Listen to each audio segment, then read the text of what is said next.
100 days of rebuilding civilization after a nuclear apocalypse. I'll try to survive an irradiated wasteland filled with feral ghouls, zombies, and much worse. All while trying to make a survivor's village and protect the innocent refugees from the crazy events that are coming every 25 days.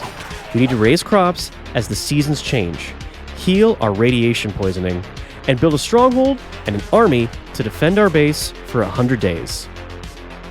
So, for the first time, we crawl out of our underground bunker to see what remains of the nuclear wasteland. And, of course, fittingly, it's raining. But hey, on the bright side, we finally get 60 frames per second. But yeah, I don't know if you guys could tell, it does cost us our audio. But I actually don't have sound for like the first half of this video. Just like a guy waking up hungover after a crazy party, I get up and I start to look around for a KFC to help me with my nuclear hangover. Sadly, just like every Monday morning, there's only wasteland as far as the eye can see. Irradiated, cooked desert everywhere, with only a few cracked building foundations left. But maybe you could have prevented all this and won the war. Now you can find out with this video's sponsor, War Thunder. War Thunder is a free, multiplayer, realistic, real-world combat simulation game that pits a huge range of military ground vehicles, advanced aircraft, and beautiful naval vessels against each other. All available on PC, Xbox, PlayStation, and Mac. And now, War Thunder is bringing out a huge new update, Apex Predators, which brings us some brand new 4th generation fightercraft, which sure could have come in handy to defend against this nuclear attack. Now, we can all play with the iconic F-16, pitted against the infamous MiG-29, alongside the always underrated Tornado. The Apex Predators update also brings in over 40 new updated models to their aircraft, ground vehicles, and naval vessels as well. And trust me, these visuals are truly stunning. We also get to play with advanced bleeding edge tech like Strike UCAVs, and of course, some of the old war machines of legend. For new players, you can always stand out from everybody else and make your vehicles truly unique with an infinite range of customization. And for returning players, the update brings in some new maps with Gold Quarry and Winter Poland. War Thunder has completely reworked the existing soundtrack and added brand new voice-over commands for naval battles. As a captain, I approve. As you play through some of the most realistic combat of the 20th century, you're going to be able to improve and unlock additional upgrades for all of your vehicles. This will truly let you get immersed in each and every fight and make it feel like it's your very own. Download War Thunder for free using the link in my description. And to help you get caught up with all of the best players, all of the new players who haven't played War Thunder in the past 6 months will receive 500,000 Silver Lions, a week of testing out the legendary German ground vehicles, and 3 premium vehicles as a little gift from the captain that you can keep forever. But you need to hurry and click the link now to get these, because the season of the German tanks will soon come to an end. And speaking of coming to an end, let's check back into our post-apocalyptic nightmare. Everything is sand, burnt grass, or just completely flooded.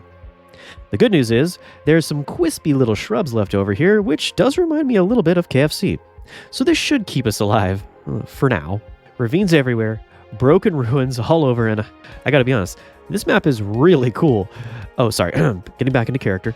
I do see at this faraway shore that there are actually some fruit trees, which is perfect.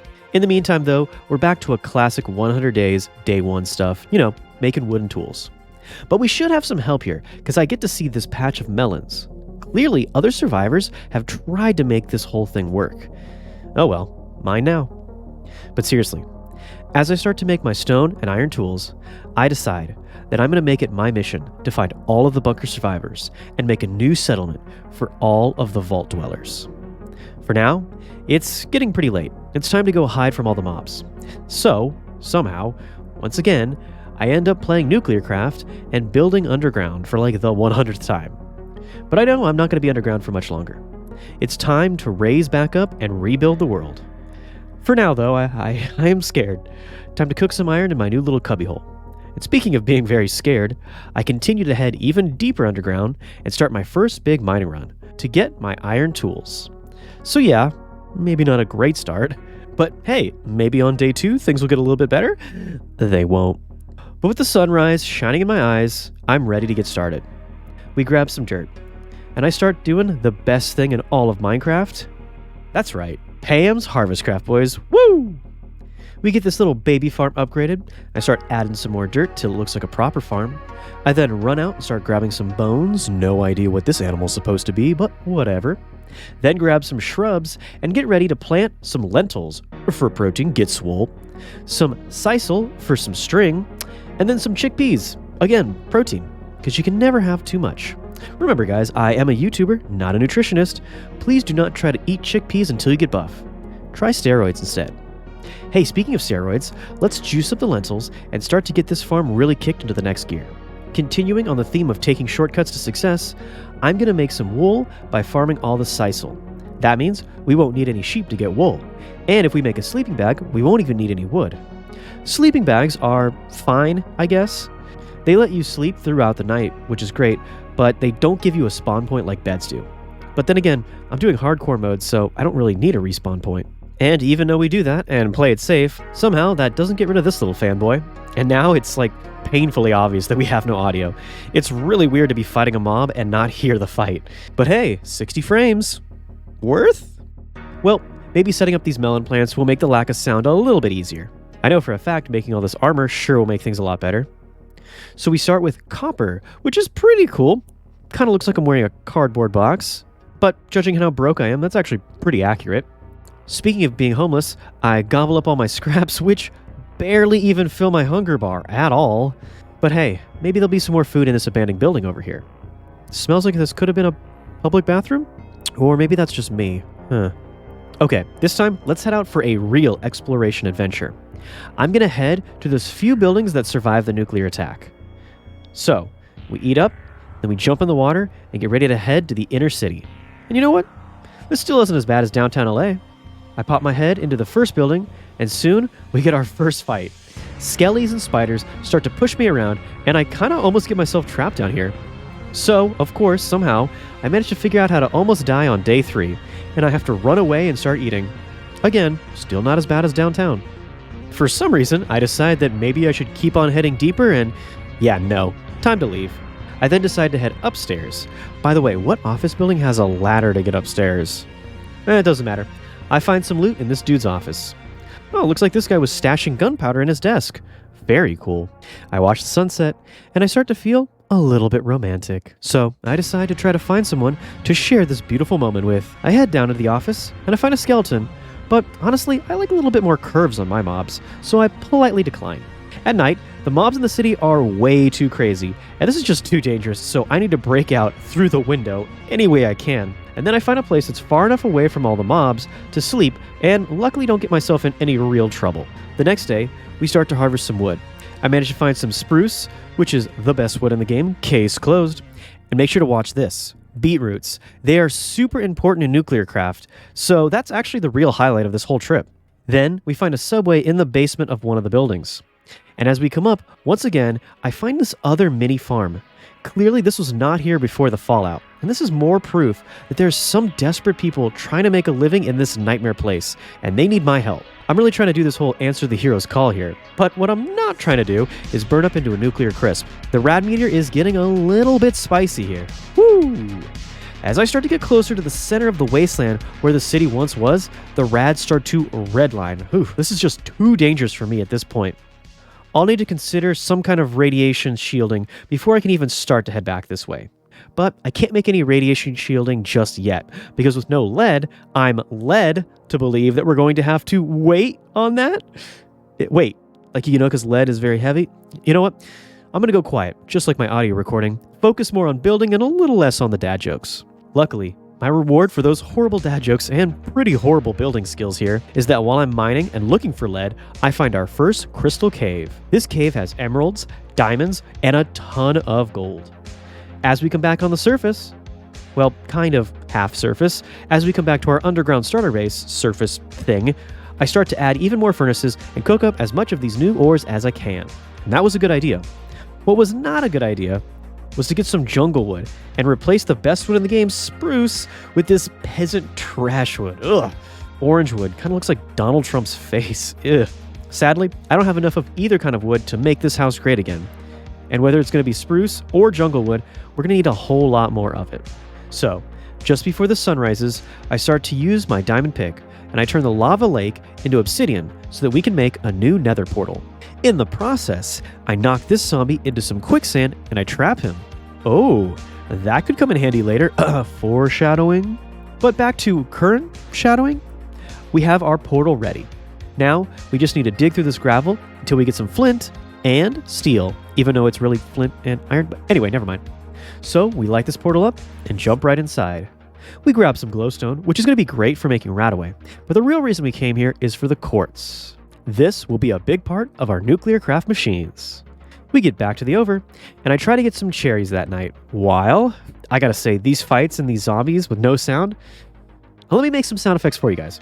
Blah, blah, blah. Wait a minute. Is that zombies or is that Dracula? That doesn't matter. Because now we can take those cherries and we can combine them with some saplings and we can make more cherry trees. Perfect. We're going to be using a lot of fruit trees for this settlement because the crops in the desert are not so great. But what is great are cherry desserts. I have some sugar and I could easily make some dough. So I start to look through all the recipes and I see a cheesecake. Looks pretty good. But I think it's going to need cream and eggs, and with no animals in the wasteland, Ooh, but we might be able to make cherry pie, though. I can easily make flour out of a ton of things, like chickpeas. Then I get some water and salt, which is super easy. Just add water, and then we get our dough. And again, sugar, that's easy.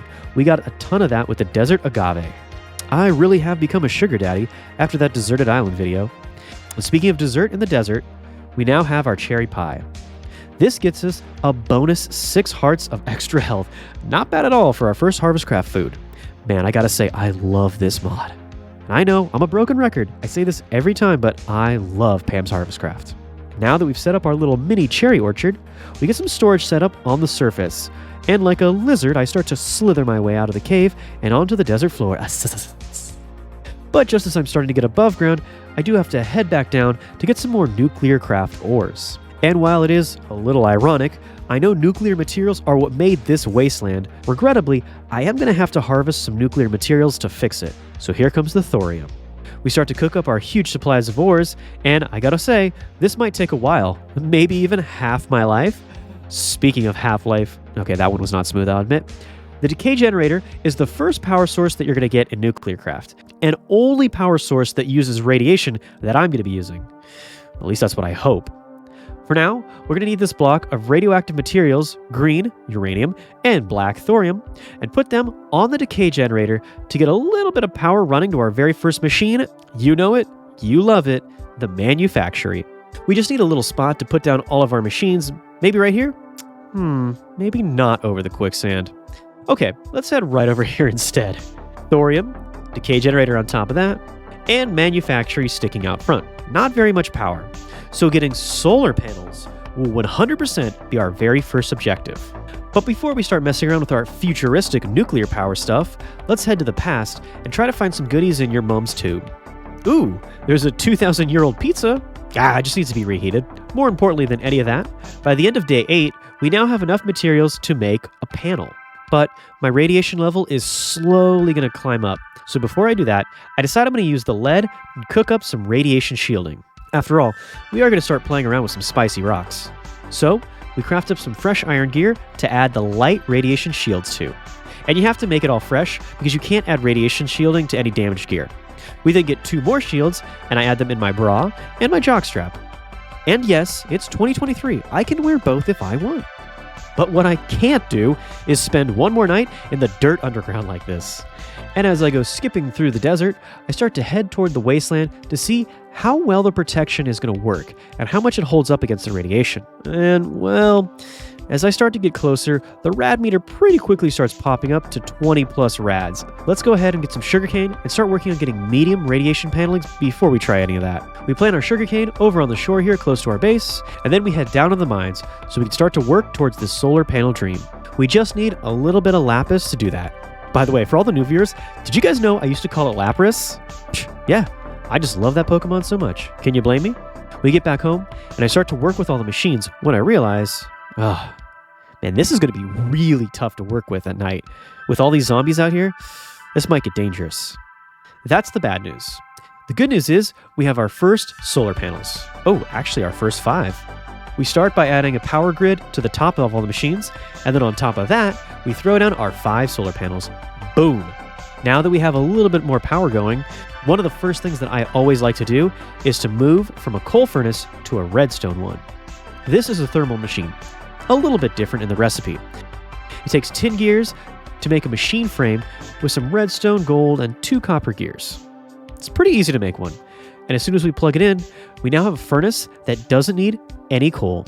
On top of that, we have our raw ore going into the manufactory where it will be doubled into dust. Then we put that dust in the furnace and it will double all of our ores with no coal at all. Perfect. Well, almost perfect. Since we're not using a nuclear reactor and solely relying on solar panels, when the sun is gone, so is our power. So with nothing to do with the industrial machines, let's go back to making the settlement, or lack thereof. I don't even have a little shack for myself, and the zombies are running in to make fun of that very fact. But sadly, after spanking this bully, 3 more show up. Here, let me try to go for the sound effects again. I want to suck your blood. Nope, that's still not right. Oh well. Again, doesn't matter. We get the glass up, and we add a roof, so that we don't need to worry about zombies or vampires. At least that's the case in my house. If we want to use these machines at night, we're going to need to work on better defenses. At the start of day 11, I take the blocks from the desert temple, and I start to build a wall all around our base. Wow, I have a Donald Trump colored house, and now I'm building a wall. I think I might be canceled, boys. Well, sadly, I wasn't able to finish the wall, which means we aren't going to be able to keep out the Canadians. However, I'll have to deal with that later, because I'm making a market right now. This will let us buy any Harvestcraft seeds that we need, as well as buying trees, like spruce saplings. Hey, big score. Now we finally have some spruce. Although we still have to sleep on the floor, which still sounds like a decent trade to me. So at the start of day 12, we head out to grab some dirt. Weirdly, in this irradiated desert, the best place to find fresh dirt is underground. We then start to grind up the bones so that we'll get extra meal, which technically makes this a meal deal. We then throw down some dirt to make some more farmland and cover over the quicksand at the same time. Probably a good idea. We throw down some spruce saplings and I start to bone them right up. And soon, we have some real green added to this ugly wasteland. As great as this huge beauty looks standing out here in the desert, yeah, sadly we're going to have to immediately cut it right down. But hey, at least now we get our coveted spruce wood, so I'm very, very happy.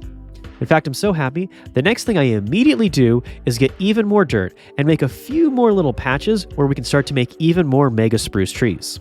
Then, we're going to take all the logs into the manufactory, which will get us more planks per log. In the wasteland, every block counts. So immediately, I waste a ton of blocks by making a decorative roof out of spruce stairs. Yeah, totally worth it, right? See? Even these zombies want to come in and see how pretty my baby's first little Minecraft house is. As much as I love their approval, I think I'm going to need to make some more iron doors to seal up the doorway of the wall. But, I mean, obviously, I do have to say, it's pretty dumb of me to make a big deal about making doors when they can quickly just walk around the wall. So I should probably get to work on this. I'm trying to make this as tight as I can, but I am going to have to make a little bit more space around this area where we're building all the nuclear machines. I want them to be inside the wall too. And trying to do this takes us all the way to lucky day 13. But soon, we have a wall about 75% of the way all around the base. Yeah, just got to take a second and it's looking pretty good. So I finish up the east wall and get a door towards the nether portal. Honestly, I don't really want the nether portal to be in my base. I hate the sound of it anyway. I spend the rest of the day throwing torches to keep the mobs out, and then we get some iron doors down, and yeah, this is looking pretty sick already. Feels pretty lucky for day 13, if I do say so myself. What's not so sick is looking at this orange wood. So I do decide to cut it down and start to replace it with some spruce logs. Ah, much better. Day 14, and I start making myself some breakfast. I turn some of the chickpeas into flour. We can make the flour out of a ton of things in Harvestcraft, just like in the real world. The only ingredient that's a little bit tight right now is sugar. I'm trying to actually save the sugarcane itself for bioplastic. So we're going to need this new farm right here to be agave. Remember, kids, do not drink. I do not want to promote that here on this channel. But for any of my viewers 21 plus, don't get any ideas, because I'm already having them. So now, with that sugarcane, we can throw that in the manufactory and start to get bioplastic. Then we have the agave, which we turn into tequila. I mean sugar. So now that I'm feeling a little bit tipsy, I should probably get rid of this tripping hazard. I get this hole in the ground covered up with some wood, and then we can get started working on the next step in our Nuclearcraft machines, the alloy furnace, which lets us make some more advanced alloys like the name suggests. Step 1 is to get coal, and step 2 is to get a little iron, so that step 3 is we pop our heads out of the ground like a gopher on day 15, and step 4 is to stop and admire the fun little base. Just kidding, no time for that. Step 4 is to put the iron and the coal in the alloy furnace. And then step 5 is to... Okay, I'm not doing the steps anymore. But the next thing that we do is we're going to make another alloy furnace. I kind of always suggest you get 2 alloy furnaces and maybe even 3 mans. Because once the first alloy furnace makes the steel, you can put it in the next furnace and add some boron. Soon, that'll get you ferroboron. And that means we're almost there. You just need to add some lithium in the alloy furnace one more time. And in the meantime, we're going to add a little bit of storage just straight on the floor here, like the savages we are. But finally, we're going to have some tough alloy.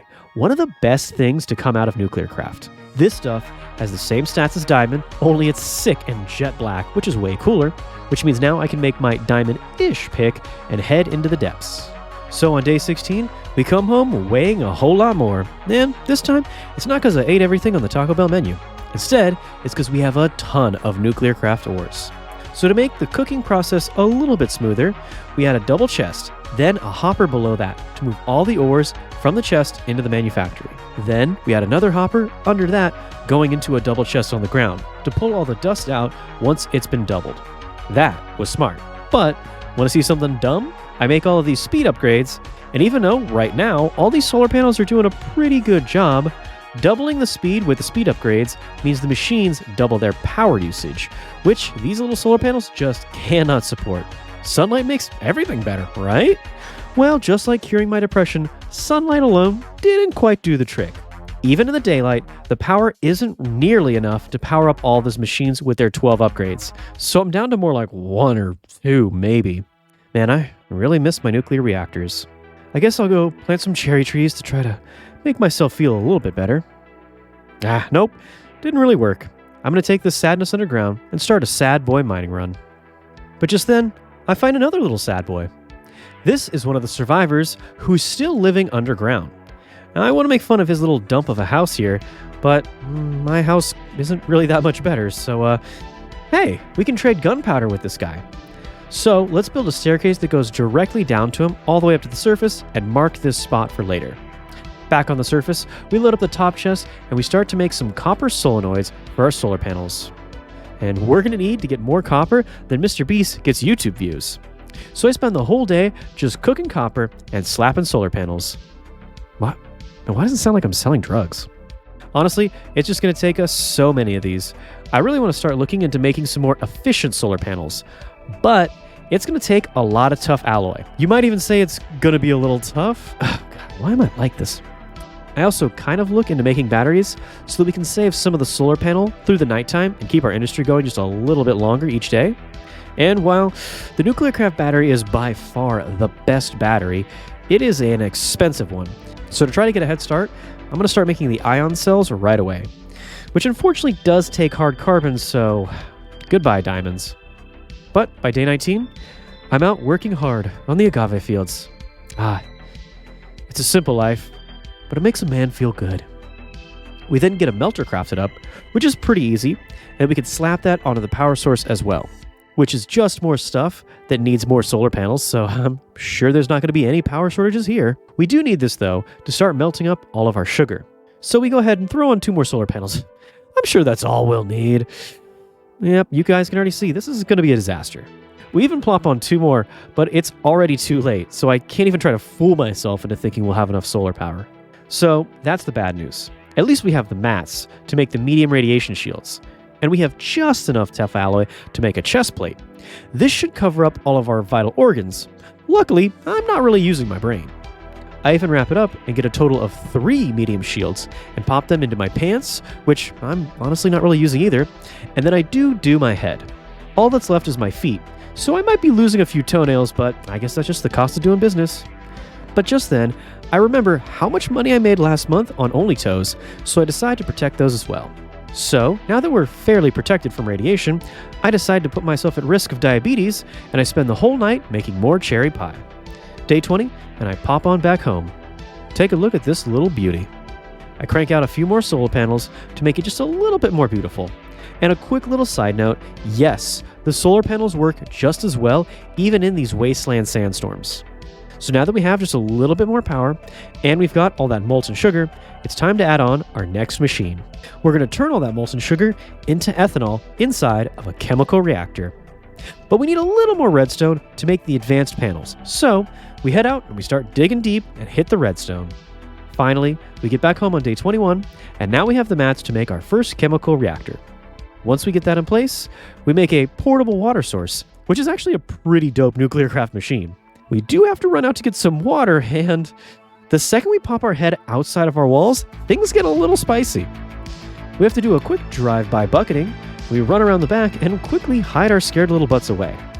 However, we do get the means to craft up the water source and place it right underneath the chemical reactor. It doesn't even need power, so it's perfect. So now, all we gotta do is take that molten sugar and move it over into the chemical reactor. By hand, yes. I could have made an automated way to do this, sure, but look, don't bully me, okay? We get some ethanol and carbon dioxide. Ha, perfect. Poison for our body and poison for our planet. We then craft up a fluid enricher, which comes next in the line of production. We need to add glowing mushrooms with the ethanol. Yep, go ahead and laugh. I'm doing it manual style like a dummy. Hope that makes you feel better about yourself, viewer. Day 22, and technically speaking, we're actually starting to get some real radaway cooking up. Now, we just need to package it up in some bioplastic. Apparently, I'm not allowed to just suck it right out of the machine, so whatever. That means it's now time for the fluid infuser. And in preparation to power this, we do add on even more solar panels. I'm making the power strip longer and longer.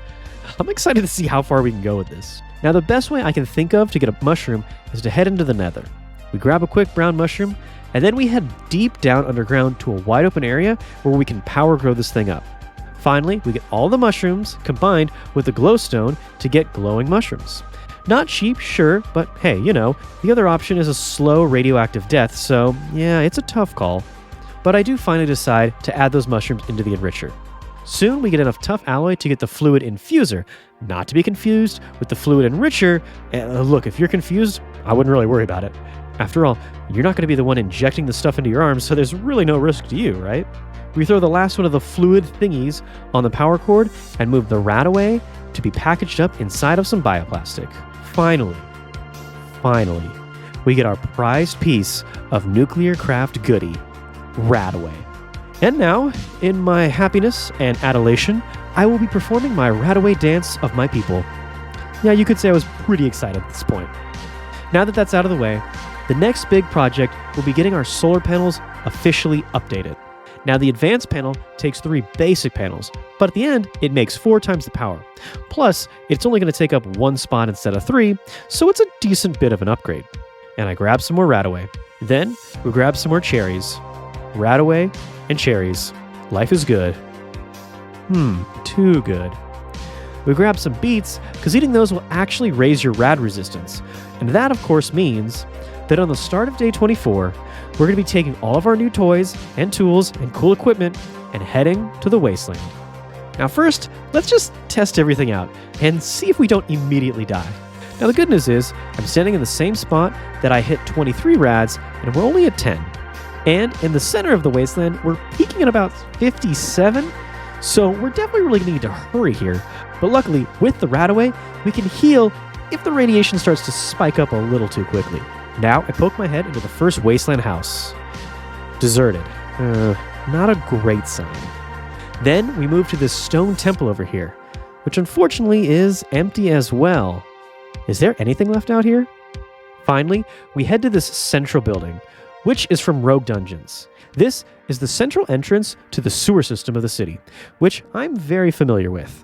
This is the last remaining part of the city, and it's super dangerous, and it might trap me if I'm not careful, but I know for sure that it has some top tier loot down here. We start fighting these silent sewer people. This fight with no sound is so strange. But you know what's even more strange is this weird zombie soldier. What's that all about? I keep slowly moving through the sewers, grabbing any good loot I can. We get some glowstone, we take all these hoppers, I turn on this machine, and I don't really know what it's supposed to be, but okay. Bye. I get caught up in this little fight here. Luckily, it's only a skeleton, but I'm doing like no damage, and it takes a super long time to kill it. I then see the reason for that is because I have weakness from the radiation poisoning, and I have to use my first radaway. We're going to need all the help we can get here, because we're going even lower to get even better loot, but face even tougher mobs. I try to cut through the best I can, and I pop every spawner I see. I decide to go even lower. I gotta say, doing the voiceover and looking back at this, I'm actually a little nervous watching this. I feel pretty dumb. This was really risky. I'm always nervous when I go down here. But this time, I was right in feeling that, because I immediately see a nest of cave spiders. I hate these things. Honestly, anytime I see any mob that has poison, I'm so done with that. And I gotta say right here, you guys, this got super close to dying right there. That was like a scene from a horror movie where the zombie is like an inch from killing the main character. Ooh, too intense, dude. And when I just got all my health back, I trigger a huge trap and half the whole place blows up. I then get attacked again, and you know what? I think I'm done with this. Time to escape. I get a little lucky here, and as I head up, I find this super deep pit. Luckily, it goes right to the surface, and this should be our ticket out of here. I build my way up, and I start trying to find the way out. Now, I'm done with the Wasteland, and I'm headed right back to my base. And I hope nothing goes wrong on the way there. After facing those legions down in the sewers, I decide it's time to get an army of my own. Now, I have never used Tektopia before, but I know it's one of the best villager mods for Minecraft. And it all starts by building a town hall. And to make a town hall, we're going to need a diamond, which I already used up. Ugh. Man. Now I kind of wish I was back down in the sewers. Oh well. I'm going to head to bed. So, on day 26, we have nothing else to do but head down to the mines. And pretty quickly, we actually drop right down onto some diamonds. Ooh, mega sus. Gotta be x-rays. Dude, okay. I actually have somebody in my comments accuse me of x-raying for iron. Like, what? How do I even address that? Like, you caught me. I'm x-raying for iron. I shouldn't really be mean, because like 99.99% of my comments are all super awesome, but sometimes you get that one. Anyway, speaking of awesome, we finally do get our town hall sign ready. Now the only thing we need is a town hall. Technically, you only need a doorway with 9 blocks as the roof, but of course, we're going to get ourselves a ton of spruce and make a proper town hall. So we spent all day getting wood, and while all that turns into planks, I start to level out a good-sized area so we can actually get a good settlement going. Now, we still have some quicksand in the base, so we're going to have to fill this in, which of course means I'm going to have to fall in. Luckily, we have a ton of sand, so I'm able to fill everything in and save my sandy little cheeks. I make a quick staircase to get back out of the base, and soon I start to lay out the town hall. Now, the way I'm thinking about making each building is, I want to make the settlement look a lot like a real Minecraft vanilla village. Maybe a little bit nicer, but nothing too crazy here. After all, this is still supposed to be a struggling refugee camp. More or less. And I'm realizing, as I'm saying this out loud, I'm pretty much just making an excuse to make a weak build, but I have my reasons. I set up a unique 4-way roof so that it's not too boring looking, but also so that I have a little more attic space. I throw in some glass, and I make everything look pretty decent. I decorate the outside with some slabs, with a technique that I really like. Just before I throw down the sign, I decide I should replace all the floors with some jungle wood and make a proper floor before I activate the building. I then add on a second roof and separate out an attic, which is cool because I'm going to have just a little more storage up here. Next, since we don't have any cows in the Wasteland, we're going to have to use the manufactory to press rotten flesh into leather. With that, we can make an item frame and place it right on top of the doorway. Then, place the town hall sign right in the item frame. And just as the sun rises, on day 30, we get our very first settlers. The models look pretty good too. I like the animations.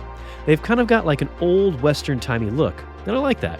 I then decide to craft up some chairs to make this room a little bit bearable, and I start to make a little wraparound desk set up right in the middle. It starts to look like a proper place to come and do business. It's a nice establishment. In the corner though, I see this chest, and I know I didn't put it down. I look inside and I see a little bit of a starter kit here. Storage, a home, a farmer, and a lumberjack. Nice. Now the very first thing we need to do before anything else is to get that storage built. And it's going to be our very next building going up. And I decide I'm going to build the storage pretty close to the machines and sort of make this our industrial district. I make it nice and long, like a little mini warehouse, and make it match the town hall by using spruce wood and some of that acacia wood. Am I pronouncing that correctly? Anyway, doesn't matter. I run out of Acadian wood, I travel across the seas, and way over here, the nuclear blast has only had some small side effects. It's time to grab some of the akakaka wood, and then it's time to head back home. But I'll be back to this place. In the meantime, I finally see that I have some new friends. Mostly because it's either stay here or go out into the wastelands and absolutely die. But I'd like to think that they like me. Now I'm super tempted to jump right in to getting these guys to join my settlement, but without a storage or a place for them to sleep, it's not going to end too well. So I rush the storage building, but in the end it's a little too late. Night's fallen and they've already left. So I'm going to try to get everything 100% done before the next day. I decide to actually push the walls out a little bit fatter than I normally would so that we can have a little extra room for storage. Admittedly, it doesn't look so nice, but it's going to be a lot more functional.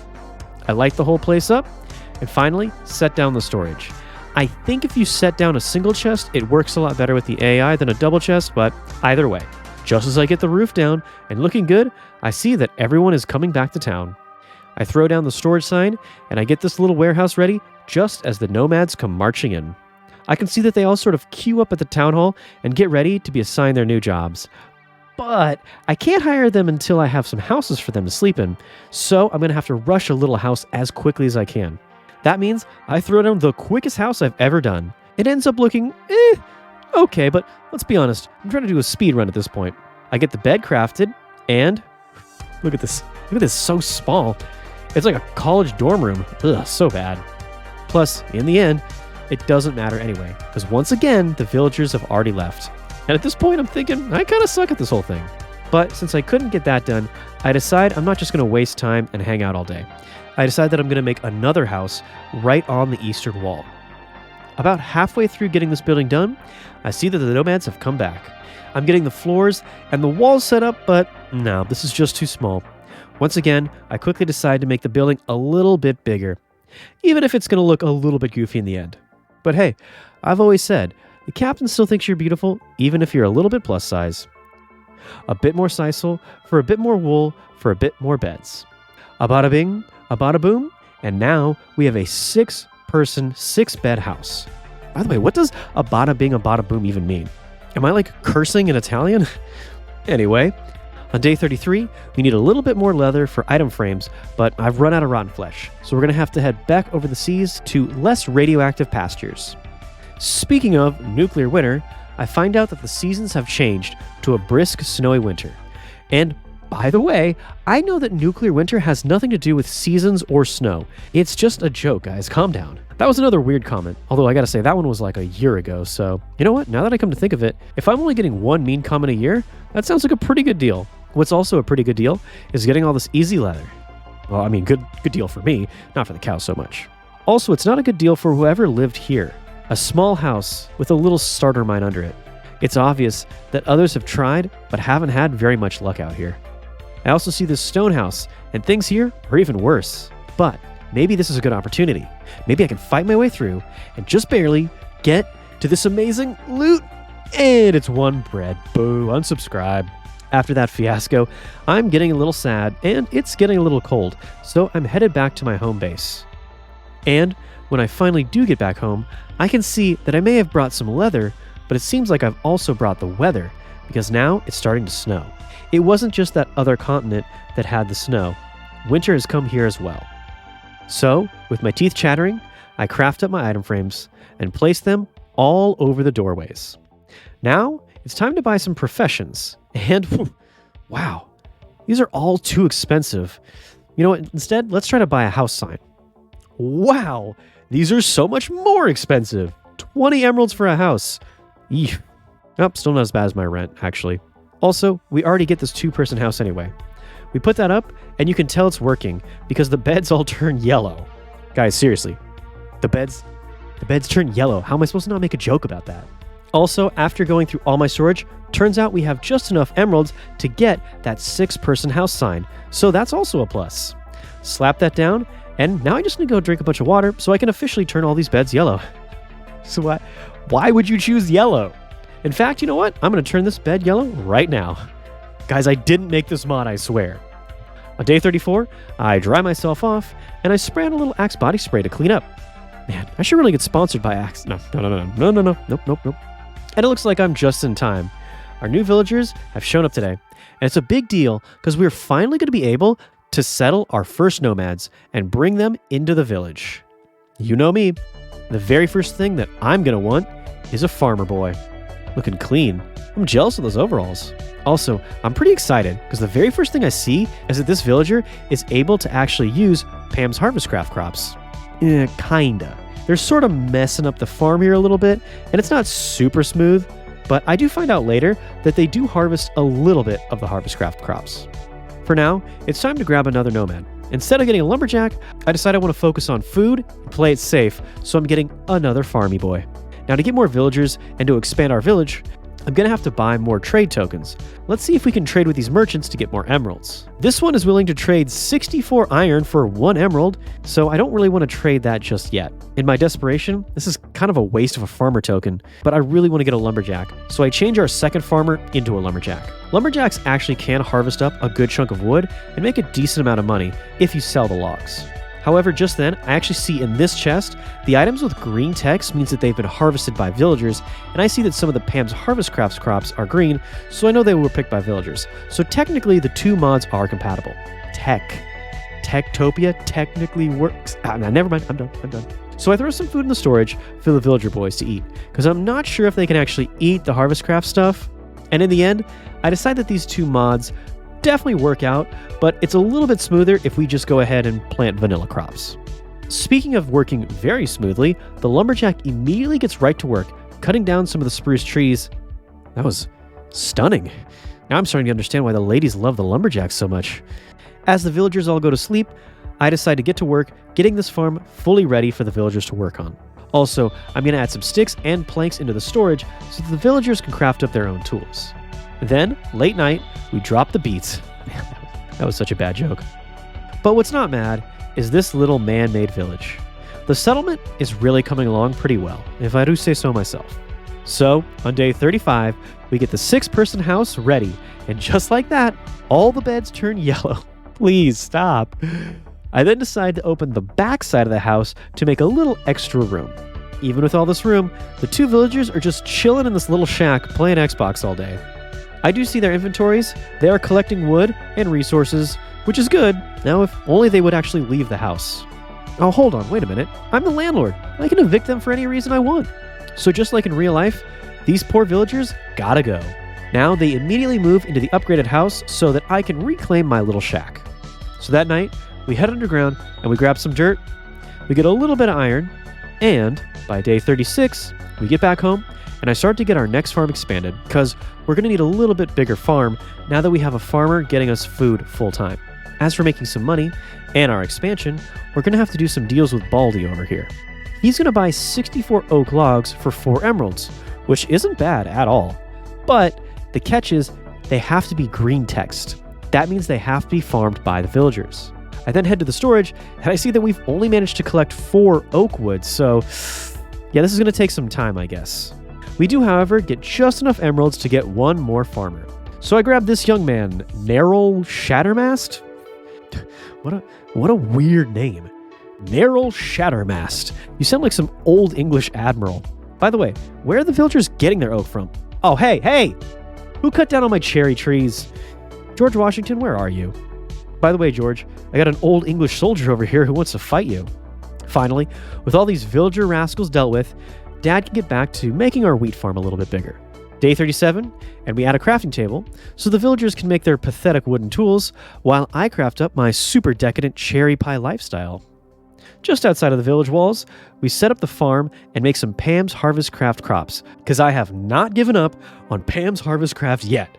Never. Next, I just take a little time to look around. I mean, think about it. Nuclearcraft, Harvestcraft, now Tektopia. This place is pretty cool. That night, we do head back down into the mines. By day 38, I get home, and then I see something new. I see a heart that the villagers have made me. Oh, it's kind of like Father's Day. Cute. Finally, I cave, and I do decide to make those iron and gold trades. Still doesn't feel like this is a really great deal here. I mean, in the end, we traded 192 iron for just one farmer.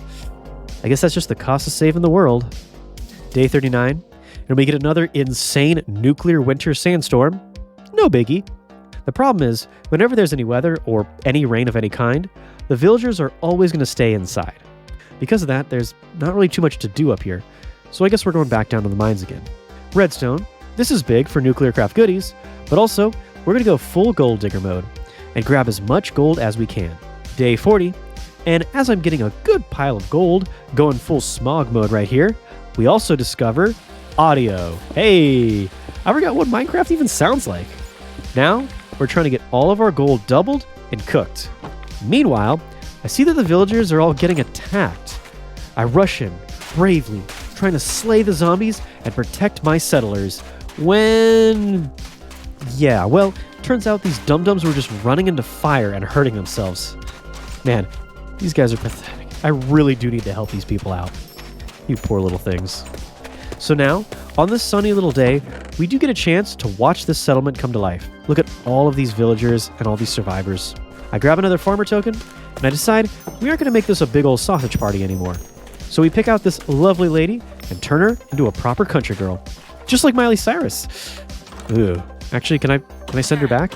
We do make some trades, and I get rid of a ton of redstone and lapis, but in return, we get this new little bumpkin. You better be worth it, Renard. We then trade away all of our iron, and we get just enough emeralds for one more lumberjack. And, it's too late. Everyone's going to bed. I'll have to wait till tomorrow. So I head home, and a lot of plaid going on in this room right here. We head down into the crystal cave, and I grab all the gold that we saw from the first few days.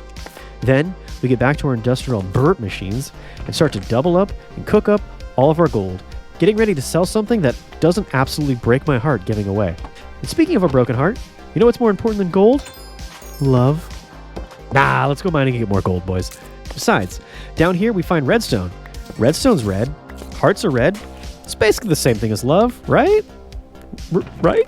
So now we're really making some progress, cooking up all our gold. We have almost 4 stacks of gold ores, and more importantly than that, we can process it all, because the solar panels, unfortunately, even with all that, we can't process any of it, because the solar panels at night are getting super annoying. So now I decide it's finally time to stop working on the settlement and focus more on me, because you know what? I deserve it. I'm going to start working on making ion cells to store power during the day for the night. To do this needs manganese, which needs rhodochrosite, which needs granite and a rock crusher. Yep, welcome to Nuclearcraft. It sure doesn't make it easy. So, we craft up the rock crusher, which gets us the achievement, Rolling Stones. Okay, I gotta admit, I kinda like it. Now, of course, we could just go out and farm granite, but let's be honest, I'm way too lazy for that. So we make a pretty cool thermal machine, which helps us make any stone that we want. Now, we get the igneous extruder, which we set on the power strip, and we can throw the water source down underneath it. All we need now is some lava, and we can get a ton of it inside of this portable tank. We set it down and pretty much empty this entire lava lake. I mean, look at this thing. We can get 20 buckets of lava in this tank. Pick it up, plop it into the extruder just like that. Ew, extruder. Don't like that word. And in no time, we get some granite, and it rolls right into the rock crusher. And while that's grinding all up, we sell some gold like we're at a pawn shop after we just robbed Grandma's stash. And with it, we can get another lumberjack going. My plan is that we can sell enough precious resources to get enough lumberjacks so that they'll be able to get us more emeralds. Soon, the rock crusher starts getting out the rodenticite, and we can put that into the manufactory. Now, we need an electrolyzer to split the oxygen out of water. So we add the water source to the back, and then move on to making the fluid infuser. Now, if you're saying, wow, you're going really fast and kind of skipping ahead here, yeah, if I'm going to be honest, guys, that's because everything I'm doing right here is kind of stupid. I actually end up using, like, none of this, so I'm trying to skip ahead. By the next morning, I get the manganese dust inside of the infuser. Now, we can get some trades going. I get a miner's token, and another lumberjack token, because I love me some lumberjack boys. Finally, the next night, we can move some oxygen into the infuser as well. This is super annoying and really drawn out, but I'm really desperate to keep these machines working at night, so I'll try anything. Anytime I look at these machines with 0 RF, I kind of die inside. I'm so desperate, I make an advanced solar panel at night. Yeah. So day 44, we add another chest system to the manufactory because I'm hoping that this will help. I'm hoping anything will help at this point. But hey, finally, we get a little manganese dioxide, more worker tokens, and the storage room is even starting to fill up. So things are not looking too bad. Plus, check this out. I come outside to see this. Hey, looks like a villager rave. Man, I did not know they had these moves. Baldy can dance. I think what happens here is sometimes the villager AI can get stuck on the Harvestcraft shrubs. And I gotta say, this looks dumber than me, and well, that's really saying something. I then see that we finally have a proper stack of oak, and finally, we can get some profit off of the tribe's hard work and make some real progress here. With that cash, we can immediately buy the cheapest building token, a mine. I then decide to sort of convert the very first house into a mine. But with all this progress and good luck, of course there's going to be a drawback. With the AI being stuck out here, that means the walls can't protect them. And soon, I'm fighting off all the husks and all the zombies, and sadly, I just can't do it all. We lose a lumberjack. Yeah, a lumberjack. So now I'm just going to go cry myself to sleep. I missed you, Christina. My buff muscle mommy. Day 45, and I decide I'm going to try to run away from my problems. We head over to this little city across the ocean, and hey, we found a ton of gunpowder in this building, so now we can blow ourselves up. We keep moving on, and soon I find this iron up in the mountains. And as I keep traveling, soon I find this weird, super well-maintained structure. I'm feeling kind of hopeful. Maybe there'll be some survivors left here. Psst, spoilers, there won't be. Right away, I see that this witch's tower has this creepy Halloween checkered pattern floor. Yeah, I'm not loving this. I get jumped by a little kid. So, pretty normal. And then I get attacked by a bunch of brainless monsters. Yeah, still pretty much a normal day. So pretty quickly I'm done with this. I could probably be spending my time doing something better. I quickly refresh the chunks and try to fix the AI. Then I actually managed to find another crystal cave and loot up on emeralds. But I guess I must have been stealing from the wrong people. Soon they start chasing me out, and then oh come on. I end up back in the witch tower. I'm stuck down here for a whole 2 days. This is like legit dark magic, I swear. And sure enough, I find the witch, and she poisons me. I run, and I barely manage to hide. I can hear a ton of zombies swarming outside. Every time I go down on one of these dungeons, it gets way too close. And so, I quickly try to just run home. But in a manly way. Yeah, like with a lot of bravery and stuff. I get home, and I grab some snow off the ground. I decide to throw some snowies at my little boys. They totally miss me. It does give me an idea, though. I go out and I get some cherries. Then I grab a bunch of snow. Probably shouldn't have thrown those last snowballs. Anyway, we get some stone, and we can make a juicer real fast. And then we can combine fruit with snow into a blender and get smoothies. This is a super easy, good food, and all you need is snow. The next day, we finally have enough manganese dioxide to combine with lithium to make lithium manganese dioxide alloy. And finally, we can combine everything. Those alloys, the ferroboron, some more lithium, and those hard carbon alloys from the beginning of the video. Because now we finally have some ion cells, which we've been trying to get for like the past 10 days. Sadly, I actually don't really have enough time to make real batteries. Instead, I'm going to switch up my strategy, and I'm going to start making piles instead, which are much, much cheaper and easier batteries to start off Nuclearcraft. I quickly run and hide from Winnie the Pooh Bear's rage and find some magnesium for my piles. Which is not the same as the manganese, but it doesn't really matter. I wasted too much time with that item anyway. Okay, well, watch this. In this fight, I get down to half a heart, and then I almost take like mini fall damage. Like if while I was running away, I fell just one more block, I could have died from falling down the stairs like grandma. I get home, and I gotta be honest, I'm kind of panicking at this moment. I know day 50 is coming, and it's gonna be something crazy. I'm trying to get all my affairs in order, because I know it's coming. Now, I'm going to get as much magnesium as I can and make a ton of piles, which, remember, are batteries, because I didn't remember that. So by day 49, we finally can make our first pile. We throw it on the power grid, and it starts to soak up the sun. Then I plop an advanced solar panel on top to really suck up that sun juice. We get another set of advanced panels and piles going. And finally, we get about 3 of them all together. As the sun sets, I see that the piles are already getting some power. I then set them up so they start to push the power out into the machines, so I can just test to see how well this all works. And while this is great, I haven't added any defense, so I hope whatever's coming next isn't too bad. And as the sun rises, I didn't even get any warning. A swarm of feral ghouls has already gotten over the walls like it was nothing. They hit me, hurt me, poison me, and on top of all that, they're spiking my radiation and getting me closer to radiation debuffs. What is happening? As I run outside, everywhere I go, I'm seeing one that starts to follow me, and the horde is getting bigger and bigger. I need to run away and get into some water where hopefully I can slow them down. These guys are so much faster than zombies. I can't even stop to eat without getting a hit. You can see just how dangerous they really are. They leap and they can swarm you. I'm trying to push them back, but my armor is getting low now. I jump into the water and they almost leap right on top of me. They're above me now, and I actually kind of have to be careful not to get drowned down here. In the water though, they can't really get to me, so I can start to slice them down and actually do some damage. Still, I swear, these guys are so scary. Look at them just jump right at me. Finally, I managed to cut them all down, but now I have to make my way back to the base. I make a lead shield, which is fitting with all the radiation. Oh, and by the way, were you wondering about the villagers? Welp, look at this. They almost look like they're cats trying to scratch at birds in a cage. Honestly, it's pretty lucky that it's raining outside right now. Good thing these villagers are just as scared as me. So one by one, while they're distracted, I pick off these crazy ghouls. But I still have to work quickly here, because soon the sun comes out. That might just endanger these poor little villies. And finally, when I'm pretty sure that they've all been cleared out of the base, I go out front.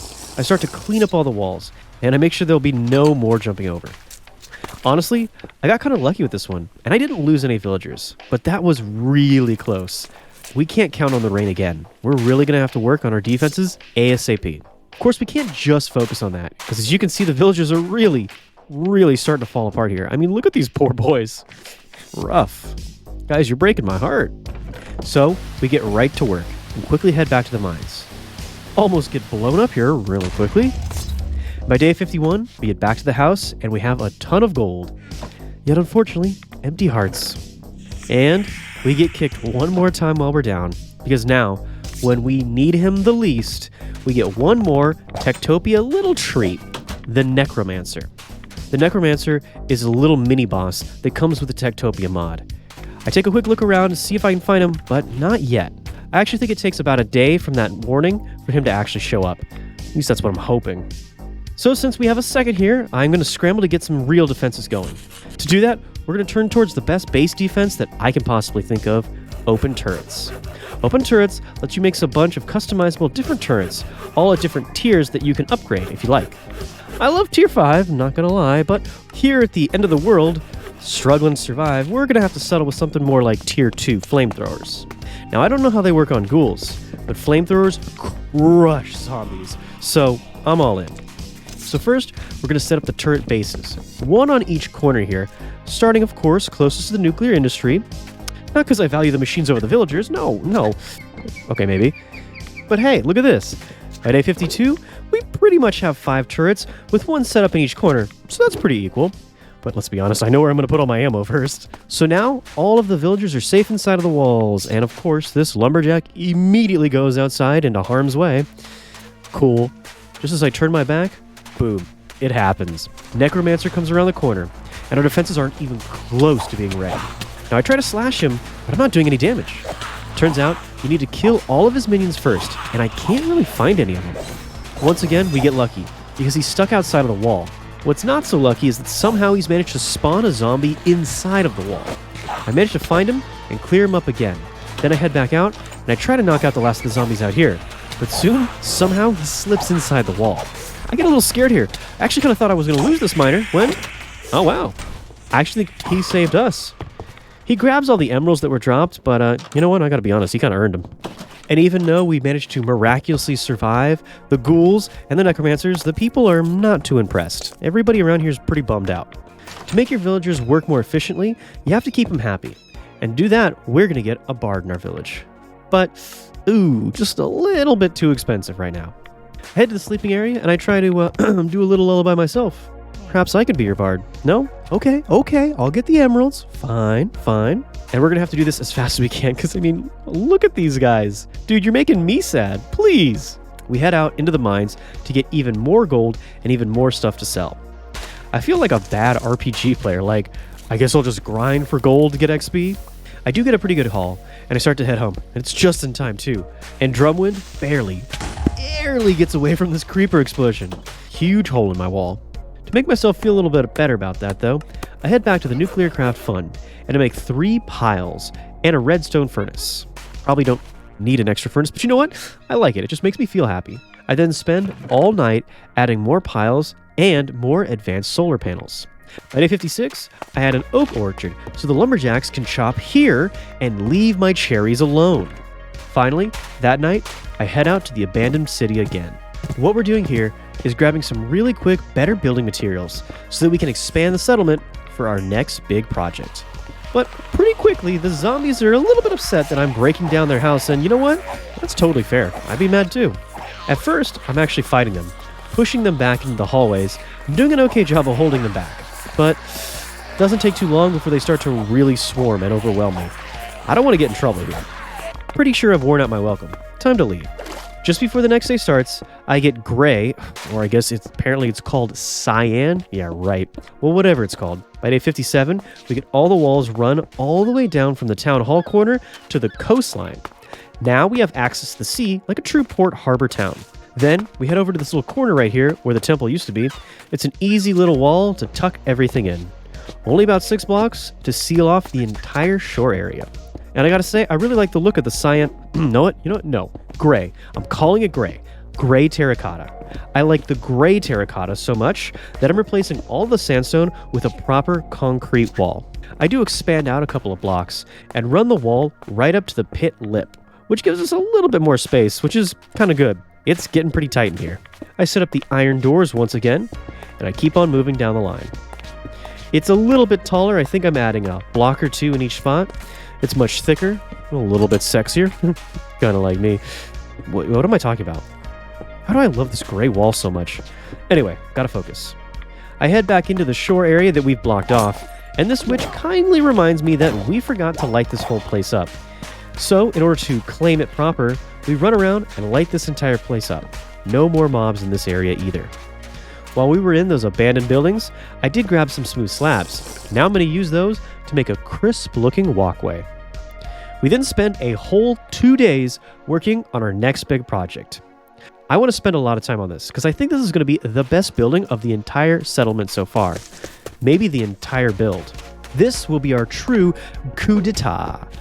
Maybe. I don't know. I don't speak French. But what I do, I cut down and harvest all the spruce in the world that I can, because I'm going to be turning this into a stunning, glorious villager tavern. I then go out front on the little patio, and I start to add some upgraded Mr. Crayfish fences, speaking of glorious.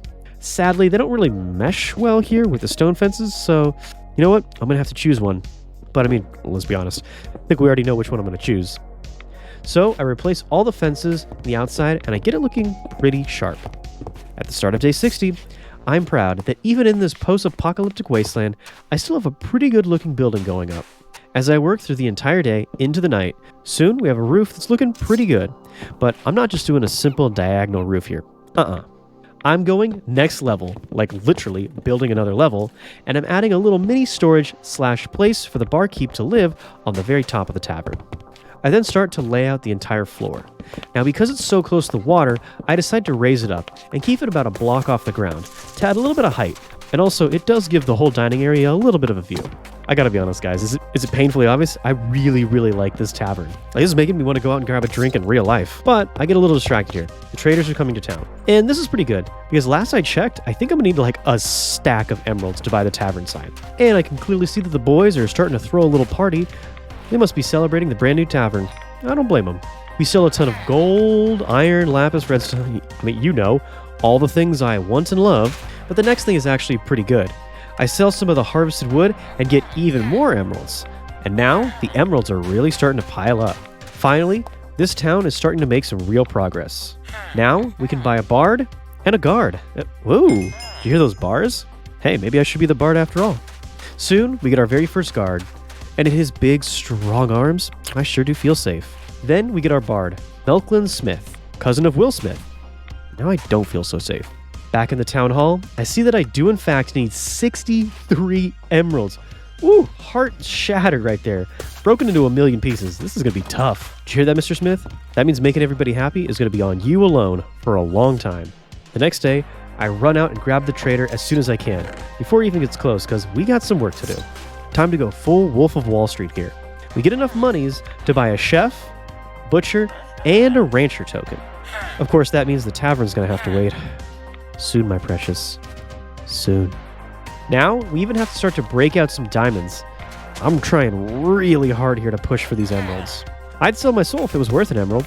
Of course, listening to this bard's music, I'd probably sell my soul just to get this guy to shut up. Man, I never thought I'd miss having no audio. What I also miss is Nyman.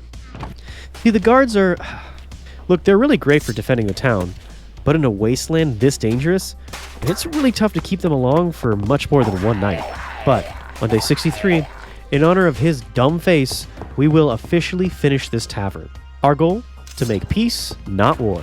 We make the bar right in the middle, so the bartender can be right in the middle of all the action. Then we take these pillars all the way to the top.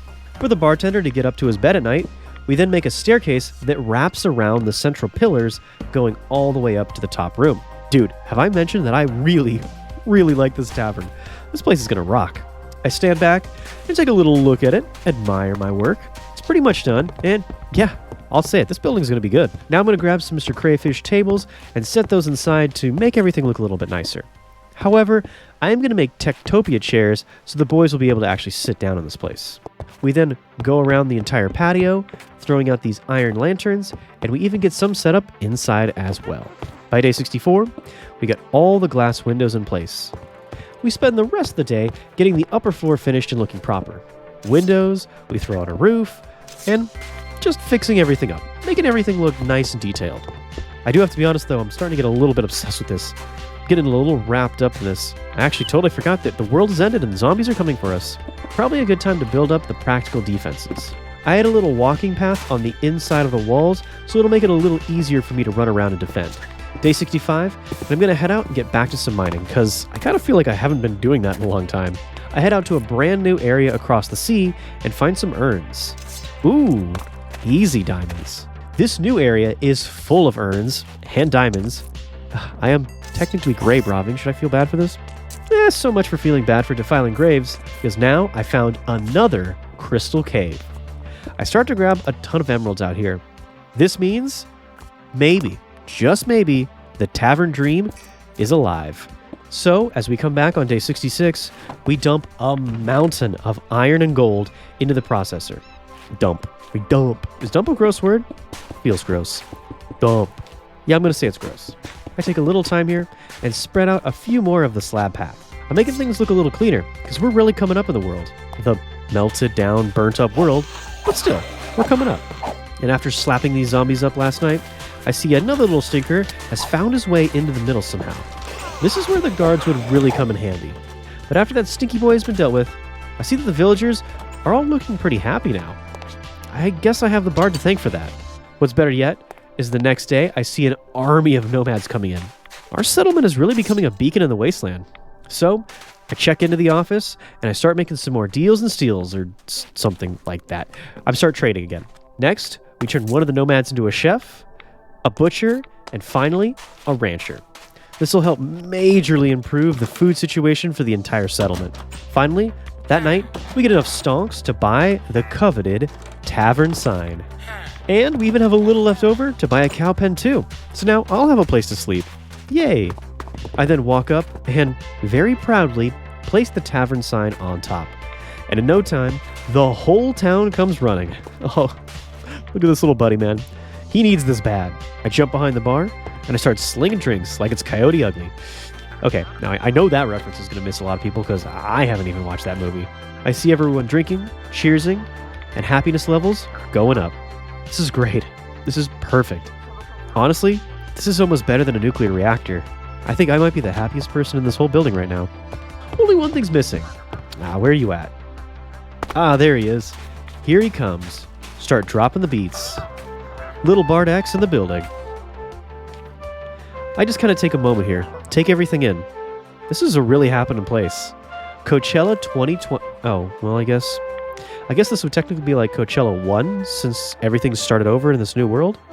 Next up, we get some upgraded fences and head back to the area just outside the tavern, right next to the farm. I do decide to go to the outer wall and carve out a doorway here too, since now I think I'm going to be coming in and out of this spot a whole lot. As I turn around, I get a look at just how good this tavern and farm and cow pen all look together on the shore. I even decide to expand the farm just a little bit because it's looking so good. And at night, I get a chance to see it from the sea.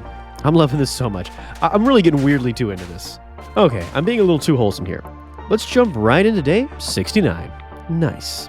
We get the old centrifugal separator, and then I decide to appropriately separate today by finding myself a true big mommy milker.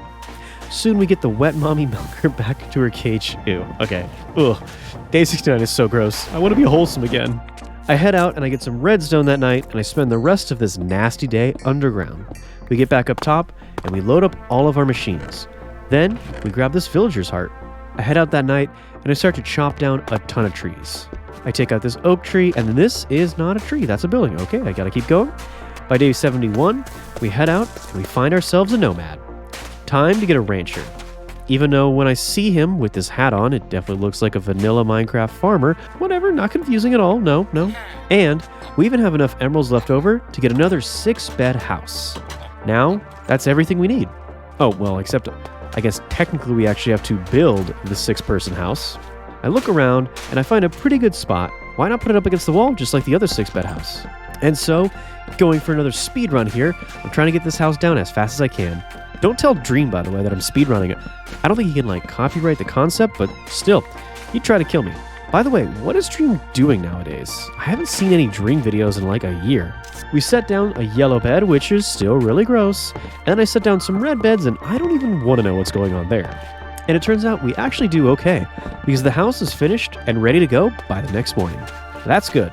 But you guys already know, watching my videos, that good stuff and bad stuff come hand in hand. A zombie starts to attack the villagers, but I just barely manage to spring into action. I save the chef. Now, I'm not sure if it's because I'm a noble hero or just because I'm a fatty, and I just love her cookies so much. Maybe both. Yeah, probably both. I get the roof raised and the lights lit, I guess. And by that night, we already have some villagers spending the night in this brand new house. This house does look pretty nice. I mean, again, it's nothing compared to the tavern, but still, I only threw it down in 15 minutes RL, so it's pretty good. Now, since the zombies are trying to take bites out of the chef, I decide that our next project has to be working more on these turrets. Only I get to take bites out of the chef. And just as I'm finally going to get to use the heart, the next necromancer comes a-running. I rush right outside, and I try to get to him before he even gets close to the base this time. I find him following the traders, and I rush in to stop him from killing any of the nomads. And by the way, I gotta say, while I'm doing this fight, all the nomads and merchants, they don't seem to care at all. They're just way too cool for the necro. We manage to slice down all of his minions, finally start to slice him down, and we kill him. He drops a ton of emeralds, which is cool, but then all of a sudden, right as he dies, the rain comes in. Not sure if they're related? I'm gonna blame it on him. Can't ruin my day either way, because I'm way too excited about using my villager heart. Yep, that's right. If villagers go to bed with 100 happiness, there's a chance they could drop a heart. And that heart lets you spawn little mini villagers. Feels so proud, like a real dad. Aww. Now, I'm gonna run out to the nether, because I want to make sure I get the proper blocks to defend these beautiful babies. I get a ton of magma blocks. And yeah, I gotta be honest, I just kind of chill here in the nether, because no rads. Love it. We get home, and we drop off the magma blocks into the pulverizer to get magma cream. Those then head over to the old centrifugal separator, and they get split into slime balls and blaze powder, which is pretty cool if you think about it. Those are two of the best vanilla items, maybe next to diamonds and netherite? The next day, we run out to get ourselves another moo-moo, so that our first one will have a little friend. Yes, back to our wholesomeness again. However, murdering these poor baby moo-moos wouldn't be so wholesome. And that's why you're gonna do it. Isn't that right, Phoenix? Oh, Phoenix. That's like a superhero. And his one power is he can raise your cholesterol levels. So, time to get some more redstone. We need to hurry before day 75. I think an event could be coming. And as we get back home, we rush through the town because it might not be here tomorrow. I then start to crank out as many turrets as I can. So the redstone is super important. You use redstone in almost everything. It goes in bases, turrets, hot sauce, I think that's why it's spicy. Well, I know it's used in blazing clay, the ammo for our flamethrowers. We then pop some turrets on top of all the bases on day 74. Took us way too long, by the way. Then we need a little more redstone to craft a ton of flux ducts, because we need to make stacks of them in order to run power lines all the way from the solar panels to the flame turrets themselves. Day 75, well, we've got 1 day left, so all this better work. I'm now running power cords all over the walls, trying to get every turret connected. I run them all the way down the new wall as far as I can, but this back area right in the corner here might be our weak spot. I then do add a little back layer of defense just in case. If zombies can sneak around this side, we might need a backup defense just in case. So we get a squad of boys ready to defend the inside of the base if anything can get past the wall. I see these kids running around and I really wish I had more time to work on this defense. I kind of feel bad now. I get our first guard and then we get an iron sword put in the storage so that he can grab it. Let's be honest, we need to get our guards a little something better than wooden swords. I spend all my emeralds, and I get a small little army of soldiers here. I hope this all works. That night, we get as much blazing clay as we can going. Sadly, this just isn't going to be enough to hold back the hordes. It's just going to slow them down. I load up as many turrets as I can, but this is looking pretty scant. Not good. The blood moon starts, and the traders start to leave. Maybe they're the smart ones. As it gets dark, the first wave of zombies brings the guards out, which this already doesn't go well. The guards are brave, and they slice up the zombies pretty quickly, but the flamethrowers have an AoE attack and light the guards on fire too. I should have locked all these doors. I wanted the guards to stay inside behind the walls. This poor guy. He was brave. Kinda dumb, but mostly brave. I try to seal the doors, but it's too late. Another guard has already gone out, and we have another one down. Only one guard left. And we're getting really low on ammo too. I'm gonna have to start using a bow and arrow to pick off any zombies that get too far along. But even then, I only have so many arrows, so we're really running out of options. I gotta figure something out here. I look up at the main corner turret, the most important one. It's not firing. Yep, no ammo. I gotta be honest, guys, I'm kind of out of answers here. We might end up losing a lot of villagers if I don't figure out something really fast. Just then, I actually see that one of the doors has been opened from the inside, and I see that the very last guard has charged out to sacrifice himself. He's trying to distract the zombies for as long as he can. Luckily, with no flamethrowers going, the guard does a pretty good job fighting zombies one by one. Problem is, there's way more than just one. Plus, I kind of did have a little bit of friendly fire there. Don't worry, your story will be told. We're just going to leave out the part where I stabbed you in the back there a little. I fight a little bit, and I manage to clear up this front side of the base. But as I run over to the other side, I see there's still a ton attacking this side. Just like our brave guard, we rush down into the fight to try to take these zombies out hand to hand. But soon, I get pushed into the quicksand. Just like that zombie in the very beginning of the playthrough, I'm stuck here. I have to fight and push the zombies back as much as I can. And all this while, I'm looking down at the bottom of my screen, and I can see that the children are being attacked, and there's nothing I can do to protect them. I fight, and I push back wave after wave, just barely getting out. Then I run back to the base, where I know the kids are sleeping. This isn't good. Day 76, and the sun rises. The zombies are fading away, but the children are gone too. I try to fix the doors and get everything set up, repairing all the damage the zombies did, but then I see the one zombie inside the house that killed all the kids. I failed to protect them, and the problem is, I tried so hard to make a peaceful settlement, but what's the point if you can't keep it safe? From now on, I'm going to start working on getting a true defense as strong as I can. I do see that there's one last kid who made it through, and I promise I will protect you. Man, I'm getting really worked up over a bunch of pixels. I get in a boat, and I run out that day to take my anger out on some poor little sheep. You know what? I do feel better, though. I then find some cows up on this hilltop, and I carefully try to get them back home. I walk the cows across this highway as the sun sets. Looks like a real zombie movie right here. And of course, I have to hurry home because the night's starting to fall. We get back to the safety. We're getting back to safety, and I see at night that we still have a lot to be happy about. I get the little cow poke home, and then I go to farm some wheat. And then, finally, I get a chance to start to breed up these little cuties. I head into the tavern, because after all this, I could really use a drink. And then I end the day by getting a little more clay for blazing clay. So on the start of day 77, we head down into the mines, and even down here, I can't get away from these stinky boys. Ooh, speaking of stinky boys, we find another survivor down here, and he's willing to trade bones. Ugh, ew, the gunpowder guy was way cooler. Then, of course, we get more clay, and then we find, oh, this guy, hey! See? This guy trades gunpowder. Man, your brother really sucks. Soon, we're going to be able to trade a ton of gunpowder for emeralds. Day 78, and I'm really starting to get some good loot. I think this is our third or maybe even fourth crystal cave, and this is really going to help us out. We bring home some clay, redstone, and blaze powder, and we make so much blazing clay that I actually start puking up all the mats. Too much is never enough. We load up all the turrets, and immediately they get fired up, no pun, right away. Perfect. Now I'm feeling much better. We grab some more mats, craft up some more, puke up some more, and then rinse and repeat. And I gotta say, at this point, I'm actually looking pretty solid. I got a good ring of flamethrowers all around my settlement, except for this very far end in the back. Still lacking, so we're gonna need to keep this in mind and work on this eventually. Or we could just forget about it entirely and have a ton of zombies rush in the back. No foreshadowing there. But on day 80, I get a few more turrets in the front side, because remember, this area was a really big problem last time. And of course, I'm still too dumb to put turrets on the back side where there's none. Oh, speaking of dumb, we get our first nitwit. Now the zombies are pretty scary, but this guy here is the true downfall of our society. I then peek in and actually get a look at our rancher in action. He's working hard to raise and breed up the moo-moos, but I do see over his head there is a little problem. He's trying to milk them, but I forgot to give him any buckets. So I quickly run into the storage and try to give him one. The rest of the iron, though, I'm going to save. I'm going to sell it and try to get some more emeralds just before we're done. But in other news, hey, turns out I'm actually not totally dumb. I do get some more turrets set up on the very far side of the base, over by my old shack. They still need blazing clay, and they still need to be plugged into the flux ducts, but this is a good start. Unfortunately, it means that this zombie is still going to be peeking his head in, scaring the poop out of me. We're adding more power, adding more walkways, and basically just doing everything we can to try to keep me from being scared, which is pretty tough.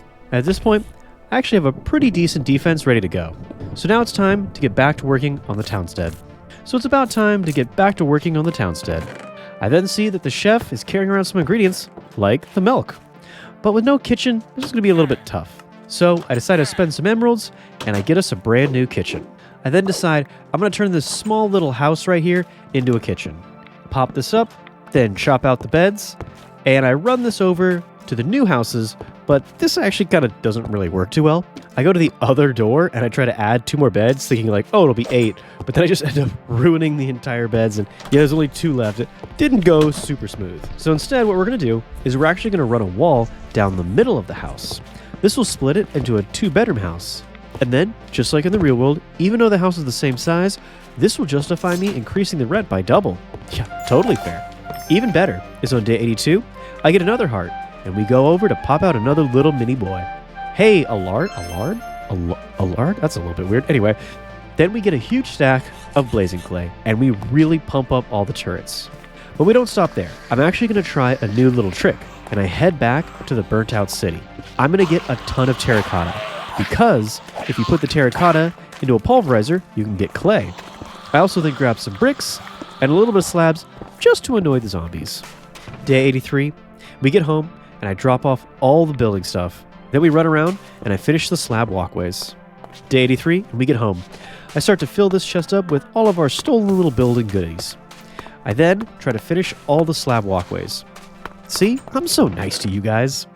And in storage, I see that we actually have some baked potatoes, which is good, but we also have some golden apples. Yeah, nice. This means our cook is making us golden apples. I then go out on a little bit of an odyssey underground. The first thing I find is this pretty cool underground forest.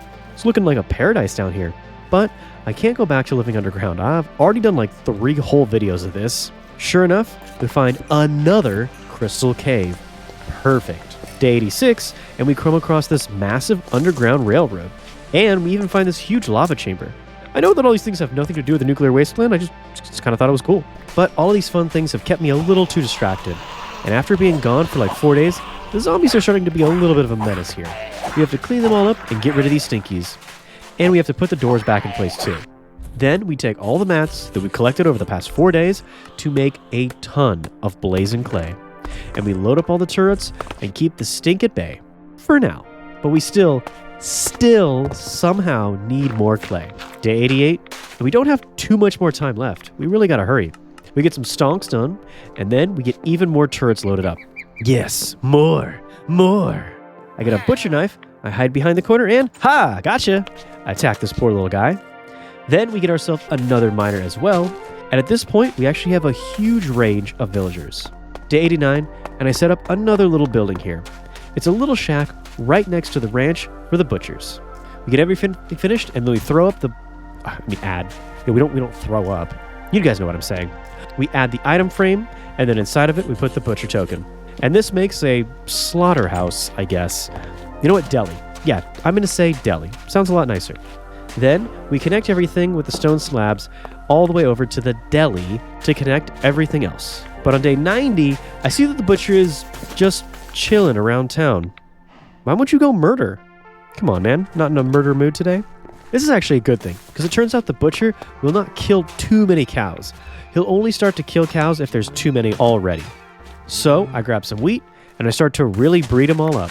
I also go back and grab a little more wheat, and I put this into storage. This way the rancher can breed them up himself. I turn the outer farm into a wheat farm. I started as a farmer. It looks like at the end of the playthrough, I end as a farmer. I then head into the tavern and sit with the boys. We talk about girls. Yeah, I've never kissed one either. Oh, but it's cool though. I mean, I think they have cooties anyway. Ew. So now we really need to defend the boys, and I decide I have another idea to boost the defenses of the base. I make more advanced solar panels, and I make quite a few more piles. In the end, I think I have like 8 piles and 5 solar panels for the big juice. I add the piles on top of the turrets because I want to keep each one of them powered throughout the night. Then we run around, and I add a bunch of advanced solar panels directly on top of the piles to charge each one. Now don't get me wrong, I'm a farmer at heart, and that's super fun, but there is something about making this defensive grid with no carbon or radiation pollution that's pretty amazing. But once again, with all this good stuff, means the bad news is coming too. And of course, we lose a butcher. The one villager that I've been trying so hard to make work. We find that rogue zombie who somehow snuck around the far side of the wall and got into the mini house here. I fight him and kill him, and of course, somehow the nitwit is the only survivor. That's suspicious, dude. Are you the imposter, bro? That night we get more advanced panels set up and running, and soon the whole base looks pretty good. Except, again, that far side over by the shore. Still haven't fixed that yet. I breed the cows and see the nitwit just watching me. Ugh. I go back down underground and I start to sell a ton of gunpowder. When this happens, I accidentally get stuck with the water pushing me backwards towards a pit of lava, but I have to pop a golden apple. Because the chef made us these golden apples, we do end up surviving. On day 93, we were that close to ruining the entire playthrough. I get home and honestly just count my blessings. I head over to the nuclear machines and I use them to make just a little more gunpowder. Hopefully we won't almost die when we go to sell it this time. Day 94, and with all the hearts we've collected, we run over to the new houses. Time to get even more little mini villages. Hopefully this time we can actually protect them. I see in our storage that we have some raw beef, and that means that I go to see the butcher is in fact, well, I mean he's butchering. What did you expect? Oh god, where are you leading that little baby? Leave him alone! And now, it's time to get the final piece of defense in place. I saw just how effective the quicksand was, again with that zombie in the early playthrough. But then, I got caught in the quicksand too, and I really got to see just how dangerous it is. Now, we're going to harness the power of the quicksand for ourselves. Admittedly, it's a little bit dangerous to be out here working at night, and I have to watch my back, but it's all worth it. The Wasteland has a ton of quicksand lying around. I can easily go out and move a ton of it with my 4 buckets. And quickly, every block around the base is covered in sticky goodness.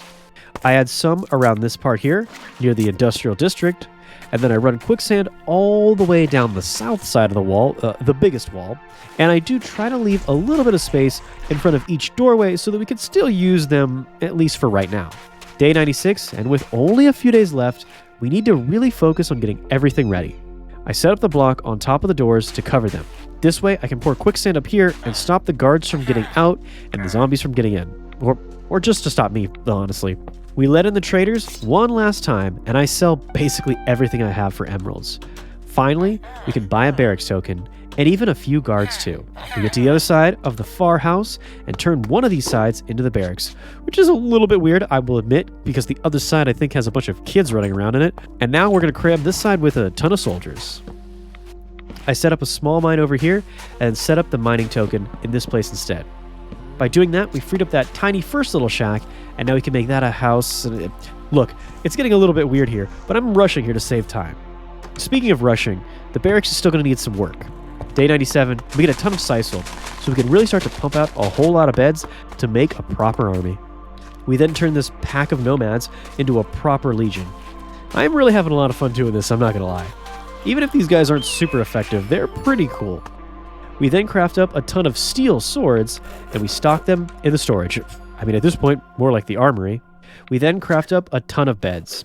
And I even try to get an upstairs area above the barracks, but I don't really think it works that way.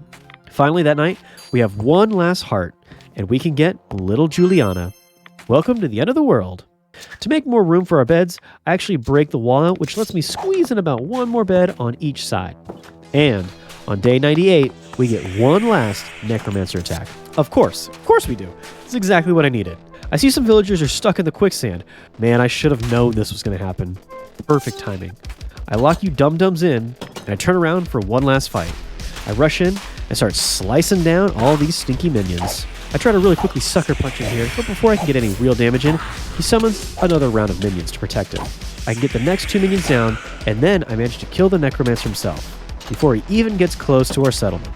I'm getting good at this. Grab the emeralds, and open the door for this Chad right here. Then, we get inside for one last look at the city. Day 99. As I walk around our settlement, I gotta say, we did alright.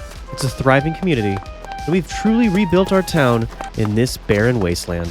We just have to hope we can defend it. I see that the zombies can now dig, and are already coming up from underneath us. I didn't think about that one. I light up this hole and try to keep them back as much as I can.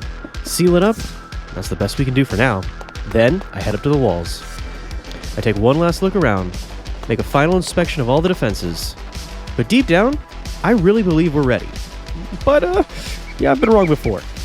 I then go out front and I dig out all the walkways of the doors so that quicksand will cover this up and no zombies can get up to the doors. So for another layer of defense, I add quicksand on top of a block over the doors that will cascade over, truly covering them. Then, I see that the blood moon is rising. This is it. One last fight. As night starts, things are actually pretty calm.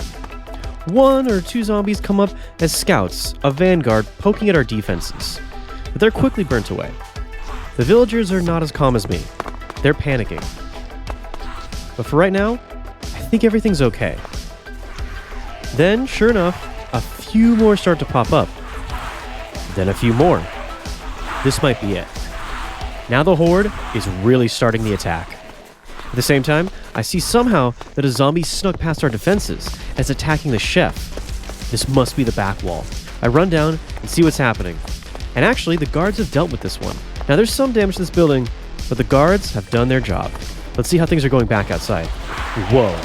Now the true strength of the zombie horde is pushing in. They can build over the quicksand blocks and get rid of them if they get too close. The turrets are holding strong, and I think we did a pretty good job with our placement, at least so far. Wherever I see them set down these cobblestone, I shoot them to push them back. That's really the only way they could get to us. I see the guards taking damage again, so I run back to see... Oh no! The zombies have explosives. One snuck down and helms deeped me. Oh, come on!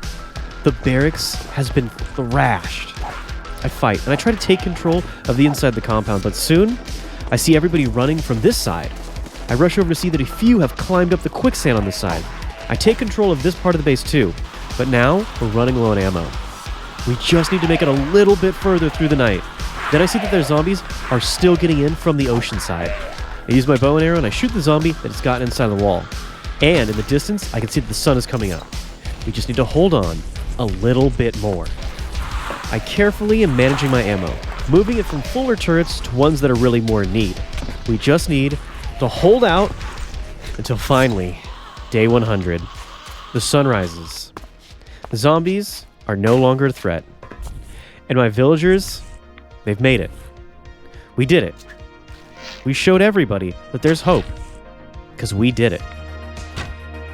Thank you guys so much for watching this video. If you've made it this far, it means you're really one of the crew. And if you want to support me, I'm not asking you to subscribe, I'm not asking you to like or comment. But please, press the link down in my video, go try out War Thunder. It really helps me out if you show the sponsors some love. And it's free after all.